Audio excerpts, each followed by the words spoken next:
Assalamualaikum warahmatullahi wabarakatuh. Perkenalkan, nama saya Giova Bayu Sintia dari Universitas Negeri Malang, Fakultas Ilmu Pendidikan Prodi Pendidikan Guru Sekolah Dasar.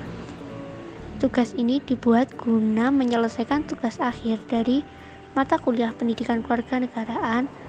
Yang saya angkat dalam tugas ini adalah materi tentang integrasi nasional. Kemudian saya hubungkan dengan kejadian yang viral pada akhir-akhir ini. Apa itu integrasi nasional? Integrasi adalah pembauran hingga menjadi kesatuan. Sementara nasional memiliki makna yang berarti bangsa. Jadi dapat disimpulkan bahwa integrasi nasional adalah usaha dan proses mempersatukan perbedaan yang ada pada suatu negara sehingga tercipta keserasian dan keselarasan secara nasional. Seperti yang kita ketahui, Indonesia merupakan bangsa yang sangat besar, baik dari kebudayaan maupun wilayahnya. Karena itu, integrasi adalah hal yang sangat penting dalam unsur kehidupan berkewarganegaraan. Bayangkan jika Indonesia yang memiliki banyak jenis suku, ras, agama, budaya, itu terpecah belah tanpa rasa persatuan, pasti akan banyak sekali kekacauan dalam negeri Indonesia. Faktor pembentuk integrasi nasional yaitu yang pertama, rasa senasib seperjuangan, antisipasi ancaman, dan identitas nasional. Kenapa kok rasa senasib seperjuangan itu bisa membentuk integrasi nasional? Karena kita merasa bahwa kita itu senasib, kita harus berjuang bersama-sama agar kita bisa mencapai tujuan yang sama. Lalu kemudian antisipasi ancaman. Ketika kita menghadapi ancaman, kita cenderung untuk bersatu melawan ancaman tersebut. Kemudian identitas nasional. Identitas nasionalnya bangsa Indonesia itu banyak sekali ya. Dan itu menjadi keanekaragaman bagi kita. Jadi tidak seharusnya identitas nasional bangsa Indonesia itu menjadi penghambat. Apa saja faktor penghambat integrasi nasional? Dilansir buku Pendidikan Kewarganegaraan oleh Marianto, disebutkan faktor penghambat integrasi nasional. Yang pertama yaitu masyarakat Indonesia yang heterogen atau beraneka ragam. Kedua, wilayah negara yang begitu luas. Ketiga, masih besarnya ketimpangan dan ketidakmerataan pembangunan dan hasil pembangunan. Keempat, adanya paham etnosentrisme. Faktor-faktor tersebut saling berkaitan satu sama lain. Misalnya, karena wilayah negara yang begitu luas, maka pembangunan tidak dapat berjalan dengan baik, tidak dapat merata. Karena apa? Wilayah yang begitu luas dengan pulau yang terpisah-pisah, dikelilingi oleh lautan luas pula, maka pembangunan atau akses pembangunan ke sana itu sedikit lebih sulit dibandingkan yang berada di wilayah perkotaan atau kota-kota besar. Karena wilayah negara yang begitu luas pula lah, maka Indonesia memiliki keanekaragaman yang banyak, mulai dari kesenian daerah, kebudayaan daerah, bahasa, agama, suku, ras, makanan, dan lain-lainnya. Hal inilah yang bisa menyebabkan paham etnosentrisme. Apa sih paham etnosentrisme itu? Yaitu paham di mana kita lebih menonjolkan, lebih mengunggulkan kebudayaan daerah kita sendiri dibandingkan kebudayaan daerah lain. Kita menganggap kebudayaan daerah yang kita miliki itu lebih baik dari kebudayaan lain. Dan hal-hal seperti inilah yang dapat menyebabkan integrasi nasional itu tidak dapat berjalan dengan baik di Indonesia. Lalu apa saja ancaman integrasi nasional? Ancaman integrasi nasional bangsa Indonesia. Yang pertama di bidang politik. Di bidang politik ini bersumber dari luar negeri dan dalam negeri. Dari luar negeri itu dapat berupa intimidasi, tekanan politik, provokasi, dan juga blokade politik. Ancaman dari dalam negeri itu dapat berupa separatisme. Apa sih separatisme itu? Separatisme itu adalah kegiatan atau gerakan ingin memisahkan diri dari bangsa Indonesia. Lalu ideologi. Di bidang ideologi ini ada dua ideologi yang mengancam integrasi nasional bangsa Indonesia, yaitu komunis dan liberalisme. Lalu ada ekonomi. Ancaman bidang ekonomi itu adalah globalisasi ekonomi, di mana banyaknya barang-barang import masuk ke Indonesia sehingga produk-produk di Indonesia sendiri malah tidak dipakai atau malah diabaikan gitu.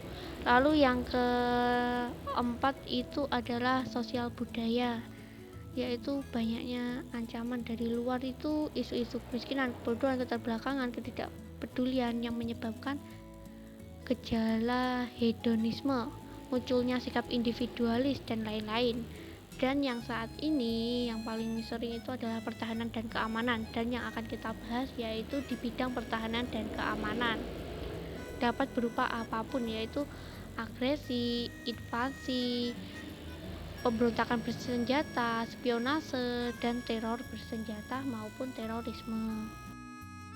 Ada beberapa berita dan artikel terkait terorisme di wilayah Sulawesi Tengah. Terorisme merupakan salah satu ancaman terbesar bagi Indonesia, khususnya di bidang pertahanan keamanan, politik, dan juga ideologi. Berikut ini ada beberapa artikel, yaitu Irjen Purnama Beni ungkap 37 anggota FPI yang pernah terlibat aksi terorisme. Kemudian ada juga Al-Khairat, ada pihak diuntungkan dari terorisme di wilayah Sulawesi Tengah. Dan masih banyak artikel-artikel lagi, di bawahnya kalian bisa membaca sendiri. Kemudian yang akan kita bahas yaitu dari Khazanah. Al-Khairat, ada pihak diuntungkan dari terorisme di wilayah Sulawesi Tengah.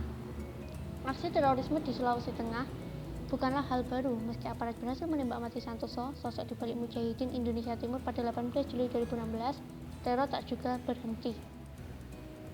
Mengapa sih Sulawesi Tengah ini kok sering terjadi aksi terorisme? Hal yang pertama yaitu konflik agama. Karena perbedaan agama dan pola dari terorisme di wilayah Sulawesi Tengah ini sama. Setiap akhir tahun selalu ada kejadian seperti ini di acara-acara keagamaan. Lalu bagaimana cara meningkatkan toleransi beragama usai peristiwa terjadi? Ya, yang pertama, kita jangan sampai mudah terprovokasi oleh berita-berita hoaks terkait dengan agama khususnya. Jangan mudah tersulut api.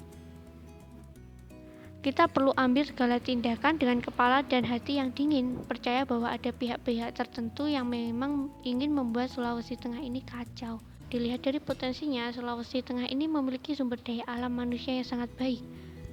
Ada pabrik pengolahan minyak, lalu ada pengolahan gas, yang bahkan tak jauh dari Poso. Mungkin saja ada pihak-pihak yang tidak ingin Sulawesi ini maju, lalu mereka mengambil siasat demi keuntungan pribadi.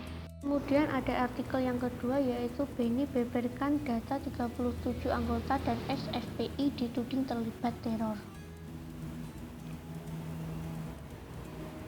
Beni mengungkapkan data 37 orang anggota dan mantan anggota Front Pembela Islam yang diduga terlibat langsung kelompok terorisme di Indonesia.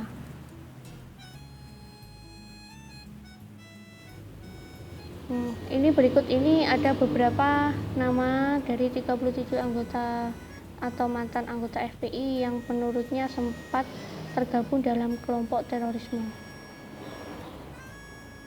Dan itu memang banyak sekali ya, 37 anggota. Dan itu yang baru ketahuan, belum lagi yang belum ketahuan dan masih terlibat di antara masyarakat ya. Berikut ini ada beberapa artikel dan berita terkait kekerasan yang terjadi di wilayah Sigi, Sulawesi Tengah, yang diduga dilakukan oleh 8 DPO MIT Poso. Berita pertama dari antaranews.com. Kekerasan di Sigi dilakukan oleh 8 orang DPO MIT Poso. Menurut Kepala Kepolisian Daerah Sulawesi Tengah, Inspektur Jenderal Polisi Abdurrahman Baso, menyebutkan 8 orang DPO kelompok Mujahidin Indonesia Timur, pimpinan Ali Kalora yang diduga pelaku kekerasan di Sigi. Dari keterangan saksi, ia mengatakan kekerasan itu terjadi pada pukul 9 waktu Indonesia Tengah pada hari Jumat di salah satu rumah warga di Desa Lembah Tongua, Kabupaten Sigi, Sulawesi Tengah yang didatangi 8 OTK. Para pelaku masuk lewat belakang dengan mengambil kurang lebih 40 kg beras. Setelah itu melakukan penganiayaan menggunakan senjata tajam tanpa perikemanusiaan. dan mengakibatkan 4 orang korban. Tidak sampai di situ, para pelaku kemudian membakar sekitar 6 rumah warga setempat. Alasan pelaku melakukan hal tersebut agar terjadi perpecahan kesatuan, khususnya menjelang pilkada. Artikel selanjutnya yaitu mengurai konflik Islam, Kristen, Santoso, dan Tibo. Di berbagai media massa saat ini tersebar berita mengenai 4 orang warga desa Lampu Tangi, Kabupaten Sigi, Sulawesi Tengah yang menjadi korban pembunuhan kelompok teroris Mujahidin Indonesia Timur, pimpinan Ali Kalora. Para korban dieksekusi langsung oleh Ali Kalora.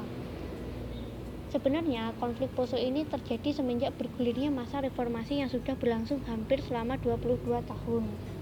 Pada tahun 1998 hingga 2001, pada masa lalu itu, lebih dari 600 rumah terbakar, sekitar 60.000 warga mengungsi karena disebabkan konflik ini.